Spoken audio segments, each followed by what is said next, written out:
les personnes se sont rendues compte qu'il faut quelquefois évidemment de l'accompagnement, du conseil, et en ça, on veut être nous une marketplace différente.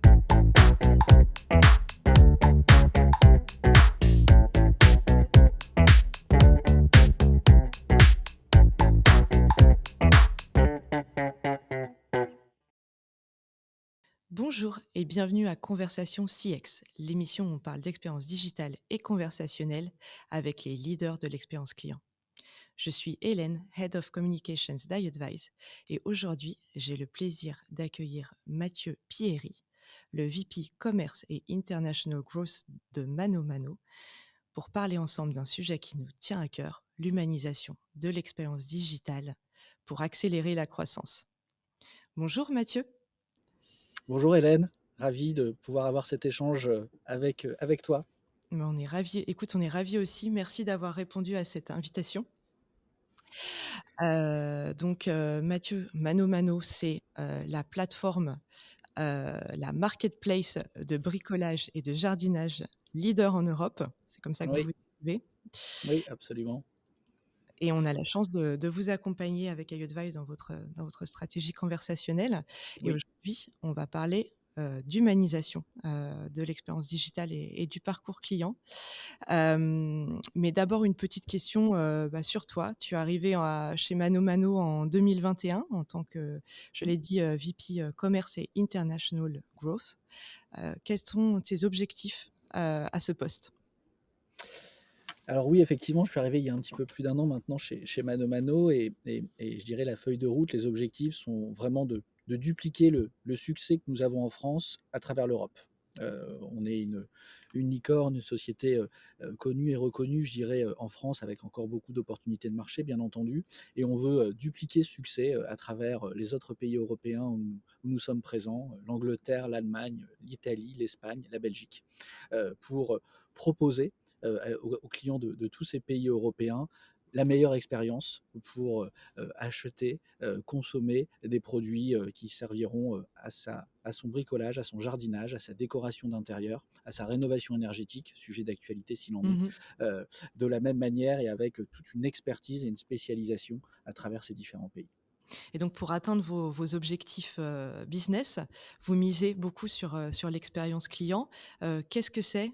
Qu'est-ce qu'elle a de différent, l'expérience client, mano à mano, et en quoi c'est important de proposer une expérience différenciante sur le digital?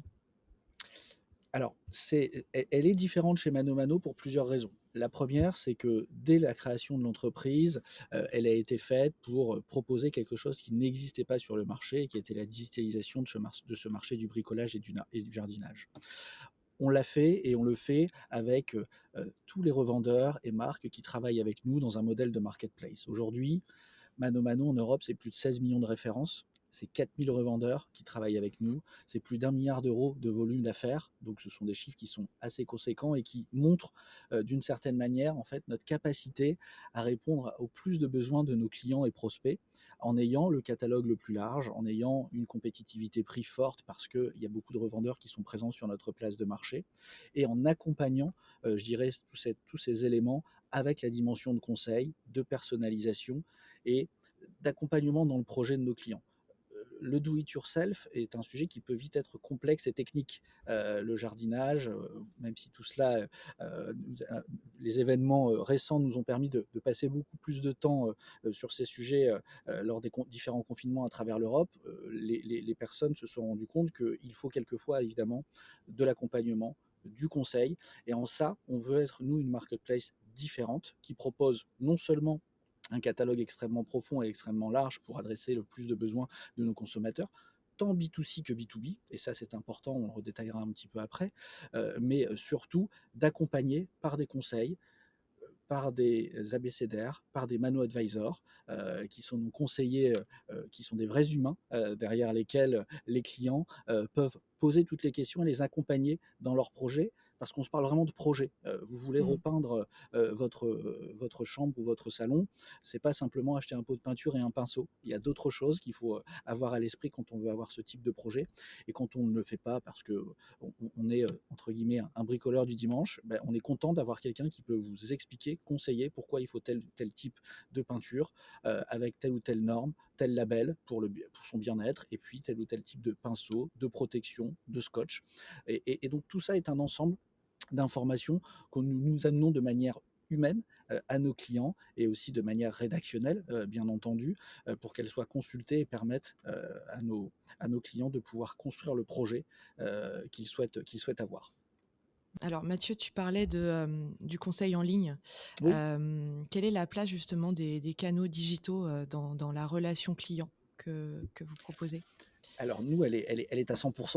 Par essence, nous sommes une marketplace, complètement digitalisée. Nous n'avons pas de point de vente, pas de magasin, Mmh. et donc tout passe, par, je dirais l'interaction que nous pouvons avoir avec nos clients derrière l'écran. Mmh. D'où l'importance pour nous également d'avoir, très tôt, dans la vie, de Mano Mano voulu humaniser, avec cette dimension de conseil pour Mmh. accompagner les clients, encore une fois, dans leurs projets, d'une part et d'autre part, ensuite par les développements, que nous permettent le digital pour personnaliser l'expérience d'achat du client, sur ces différents supports. Et puis, depuis quelque temps maintenant, mais et qui est un sujet toujours de forte actualité sur lequel nous évoluons dans l'expérience qu'on peut proposer avec l'application. Aujourd'hui, on a une application Mmh. dans chacun des pays où nous sommes présents pour le B2C et le B2B. Là aussi, on a distingué et on a deux approches différentes parce qu'un client particulier n'a pas les mêmes besoins qu'un client Mmh. professionnel en termes de produits qu'ils recherchent, en termes d'exigence de livraison. Quand vous êtes sur un chantier, si vous devez être livré demain, c'est demain et c'est pas après-demain. Même si on ne l'accepte pas non plus pour un particulier, mais un chantier a des enjeux qui sont quand même très différents, d'une part, et d'autre part, d'expertise. Parce que quand vous êtes, encore une fois, sur refaire la peinture de votre chambre ou rénover cuisine et salle de bain lors d'un chantier, eh bien, vous pouvez avoir besoin, même si vous êtes un artisan et un expert de votre domaine, vous pouvez avoir besoin d'une expertise complémentaire. Et c'est cette expertise complémentaire qu'on amène aussi chez Mano Mano pour la clientèle B2B dans le cadre de ces chantiers et divers projets. D'accord, et donc concrètement, ces canaux digitaux, c'est le chat, vous avez aussi du messaging? Oui, absolument, on va être vraiment sur des dimensions de chat, vidéo et écrite, toutes les Mmh. dimensions de messaging qui sont relatives, à celle-ci et qui Mmh. permettent, d'interagir et on l'a vu, de manière très forte pendant la crise du covid, où on a vraiment, accéléré sur la dimension de vidéo, sur le conseil qui permettait au client, bah, d'échanger directement, sur son chantier, avec nos Man Advisors pour, justement pouvoir lui donner le conseil le plus adéquat. Aujourd'hui, c'est quelque chose qui s'est un peu plus généralisé, mais qui a connu là aussi, je dirais, une accélération forte, Mmh. par les événements. On imagine comment ça peut aider aussi de montrer, le chantier. Absolument, quand vous êtes avec votre perceuse et vous avez du placo ou, un mur en Ouais. béton, vous avez besoin d'être sûr de ne pas vous tromper dans ce que vous devez, acheter ou comment faire. Donc c'est ça qui fait une grande différence, oui, bien sûr. Et donc si on regarde le parcours client, quelle est Oui, votre stratégie d'accompagnement, no no digital? notre stratégie, elle porte sur tous les éléments du parcours client, vraiment la préparation, l'achat en tant que tel et sa réalisation. La préparation avec l'ensemble des conseils d'experts qu'on peut avoir pour proposer les bonnes solutions, nos manuals advisors, nos guides, nos fiches de conseils qui nous permettent de donner les informations dans le cadre de la préparation que va avoir le client pour son projet. Ensuite, le jour J, dans l'achat, avec évidemment, les conseils sur les pages produits concernées et surtout une dimension de produits complémentaires.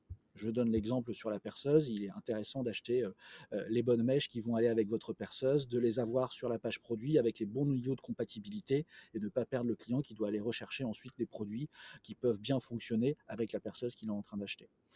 Et le troisième élément, c'est la réalisation, avec une assistance par les services adaptés, on l'a évoqué, dans le cadre de l'installation, dans le cadre du conseil, là aussi avec le Man Advisor, et puis aussi avec une dimension de service euh, que nous proposons à nos clients pour la pose de leur radiateur ou la pose de leur chauffe-eau, qui sont des choses qui peuvent être plus complexes, d'une part, et d'autre part, aussi une dimension qui là aussi est d'actualité aujourd'hui, le conseil dans l'accompagnement de la rénovation énergétique. hein. Vous avez votre préparation, vous avez Mmh. vos achats, et puis après vous avez la réalisation. Et sur les sujets qui amènent une certaine forme de complexité comme la rénovation énergétique, on essaye d'accompagner là aussi par le conseil le plus possible nos clients dans le cadre de cette installation et de la réalisation, ou de faire appel à nos partenaires qui permettent de prendre en charge ces chantiers pour nos clients. D'accord. Et si on parle de performance et de croissance, en l'occurrence, puisque c'est votre partie, Oui. quels, KPIs vous suivez? Et puis, est-ce que vous pouvez nous révéler quelques résultats de ces stratégies, d'accompagnement à l'achat? Alors on va suivre beaucoup de métriques, bien entendu, mais parmi les plus importants, ce seront évidemment notre volume d'affaires que nous allons générer. Euh, Nous allons évidemment aussi regarder toute la partie de panier moyen, le nombre de produits par panier, la répétition, le repeat purchase. On va aussi regarder la pénétration Mmh. de notre application. Parce qu'elle permet d'avoir une dimension de fidélisation beaucoup plus forte dans le relationnel que nous pouvons avoir avec nos clients. Et à cet égard, aujourd'hui, ce que je peux vous dire sur notre application, elle a été téléchargée plus de 2 millions de fois, dont plus d'1 million sur ces 9 premiers mois de l'année. Donc c'est un succès à travers l'Europe très fort, et qui nous permet, nous, d'avoir une relation directe, très, très, très importante, très étroite avec nos clients. Elle nous permet aussi d'accélérer très fortement sur notre capacité à augmenter notre panier moyen et le nombre de produits par panier, grâce à l'application qui est vraiment, Mmh. je dirais, dans la poche de nos consommateurs, et qui crée là aussi un lien direct, et qui permet de prendre le pas sur une dimension de personnalisation qui est encore assez naissante, et qui va s'accentuer dans le futur, mais qui permet, selon votre profil B2B ou B2C et votre historique d'achat, évidemment, de vous proposer des offres, des opérations, des produits qui correspondent à ce que l'on pense que vous allez avoir besoin dans les prochaines semaines et prochains mois dans l'avancée de vos chantiers. D'accord. Et donc on voit que c'est intéressant parce que ce parcours conversationnel que vous avez mis en place depuis plusieurs années vous permet vraiment de booster, la croissance et Oui, mais ouais, complètement, et je dirais d'augmenter la valeur de chaque client, si je puis m'exprimer ainsi. voilà. Vraiment à trafic équivalent, chaque client aujourd'hui consomme plus chez Mano Mano, crée plus de valeur pour l'entreprise. Et c'est vraiment grâce à l'ensemble de ces outils qui sont mis en place et qui nous permettent d'avoir une meilleure compréhension des attentes, un Mmh. meilleur accompagnement, et donc un meilleur conseil. Et donc, on le mesure aussi dans notre NPS, on a une meilleure satisfaction de nos clients. Et donc, on rentre là dans un cercle vertueux parce que le client est satisfait. On lui propose des livraisons qui sont rapides, des prix compétitifs et une profondeur de catalogue qui lui permet assez facilement de pouvoir gérer son projet depuis son téléphone, et avec un niveau de satisfaction qui est bien meilleur aujourd'hui qu'il n'a pu l'être dans le passé. On était déjà sur des bases élevées et on continue à les faire grandir. Et ça, c'est très important dans des pays sur lesquels nous sommes des challengers. En Mmh. Allemagne, en Angleterre, nous sommes une petite start-up, hein. On n'a pas la notoriété ni la pénétration de Mano Mano en France. Et donc, vous devez être évidemment, je dirais, encore meilleur. Parce Mmh. que, la concurrence depuis quelques années, évidemment, est beaucoup plus féroce et beaucoup plus forte, avec les acteurs traditionnels qui se sont vraiment digitalisés, d'une part, et d'autre part, parce que véritablement, vous n'avez pas, dans ces pays encore aujourd'hui, la notoriété qui vous donne cette confiance que peut avoir le client par rapport à votre enseigne, Mmh. telle que l'on peut l'avoir en France aujourd'hui. Très bien, bah, c'est parfait. Merci beaucoup Mathieu. Merci Hélène. C'est tout pour aujourd'hui. Si vous souhaitez revoir cet épisode, je vous invite à vous rendre sur notre site internet conversation.iadvice.com. N'hésitez pas aussi à nous suivre sur les réseaux sociaux, Twitter, LinkedIn et Instagram pour être tenu au courant des prochains épisodes. La conversation continue avec iAdvise.